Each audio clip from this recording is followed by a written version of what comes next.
Chapter 9, Magnetic Cloud. Bomb site? Nancy repeated. It doesn't mean anything to me. Where? What?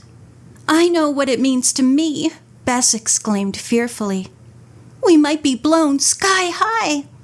She insisted on telling Pop Hamilton about this at once and rushed off.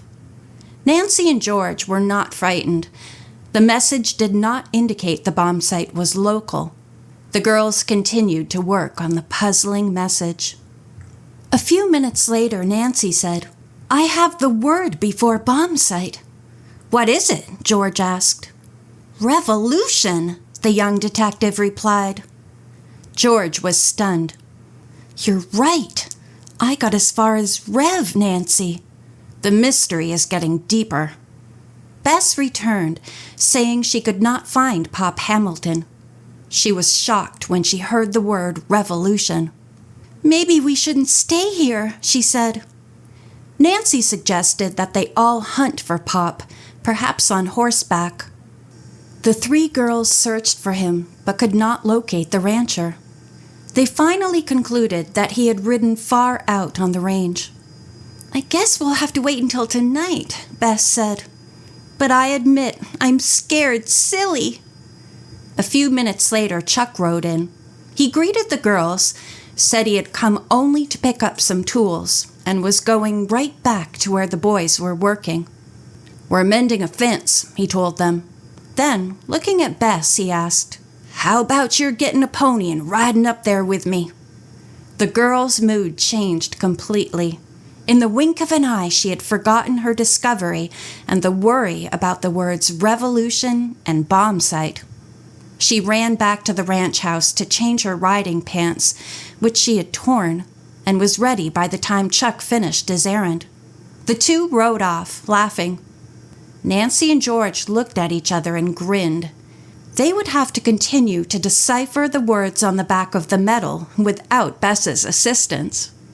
The two girls continued to puzzle over the rest of the strange symbols, which they believed were also parts of words.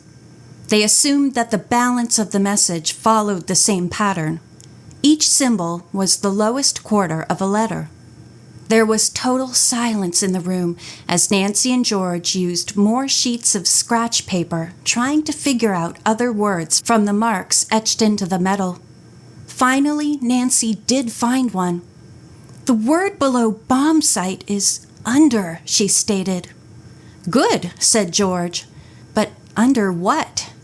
Now the whole thing is becoming very complicated. Where is the revolution bomb site? Nancy happened to glance out of the window. The men were just coming in from their work. Chuck and Bess trailed behind. Pop had already turned his pony over to Pete and was heading toward the ranch house. Now's our chance to talk to him, Nancy said. Come on. The two girls hurried outside and met Pop as he walked to the house.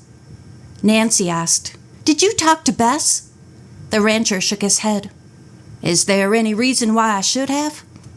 Nancy told him about the words revolution, bomb site, and under on the back of the silver medal. Pop listened politely, but shrugged off the idea that the medal and message had anything to do with the area near Hamilton Ranch. There's absolutely nothing around here to bomb, and not enough people to start a revolution, he said. The strange message must refer to some other locale. Nancy and George had to admit that there was logic in what he said, but as they walked off, both of them felt he might be wrong. Why had the medal been dropped in this area, perhaps by the person flying Roger Payne's plane? I only hope, said George, that the bomb site is a good distance away from the Hamilton Ranch. And the Excello Flying School, Nancy added. Both girls believed that if they could decipher more of the strange symbols on the medal, they would be able to pinpoint the exact location. The three girls had no time to work on the puzzle the following morning. Bess and George had horseback riding dates, and Nancy was to take a flying lesson.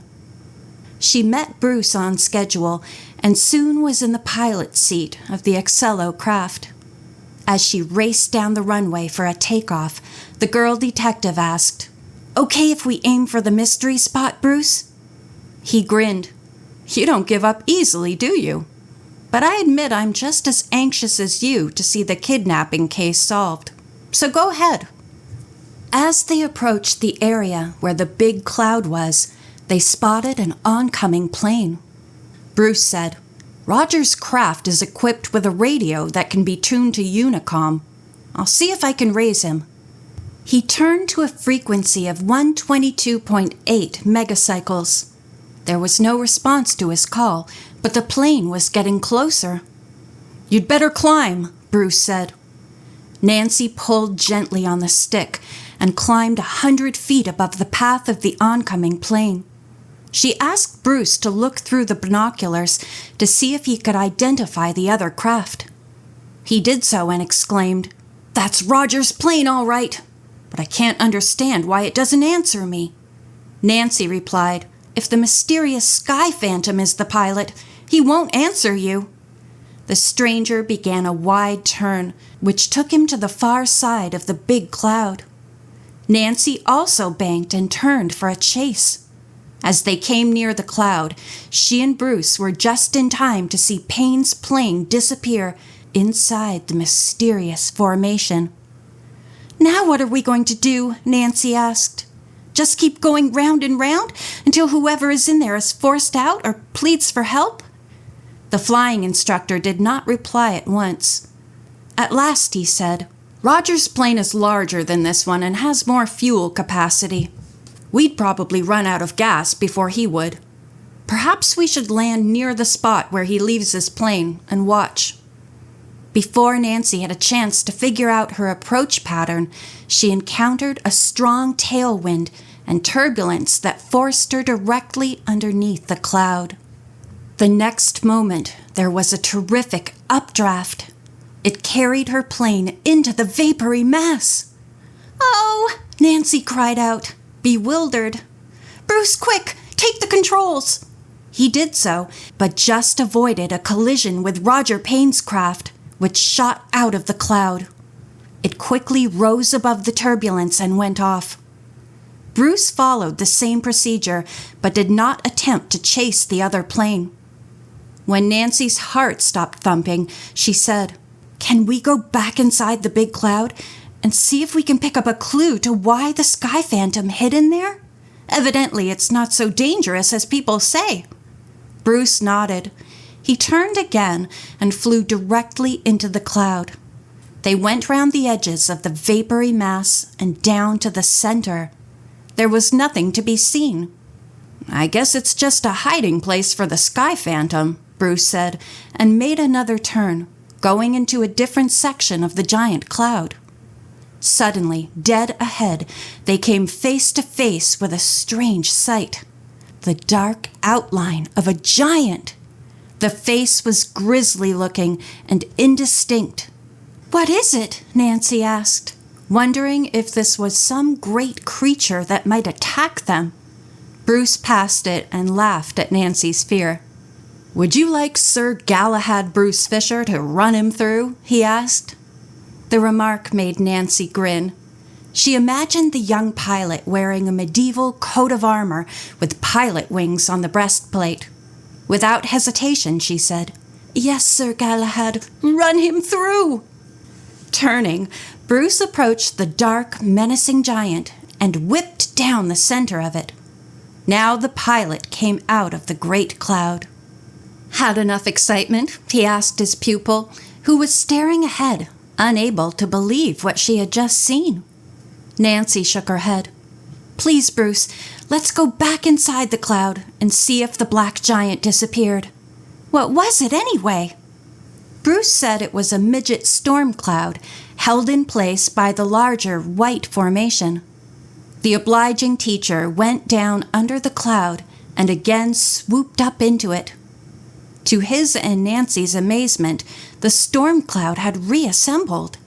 Now it looked like an infuriated lion ready to attack. "This is an interesting phenomenon," Bruce remarked. I believe the storm cloud is made of infinitesimal bits of magnetic particles.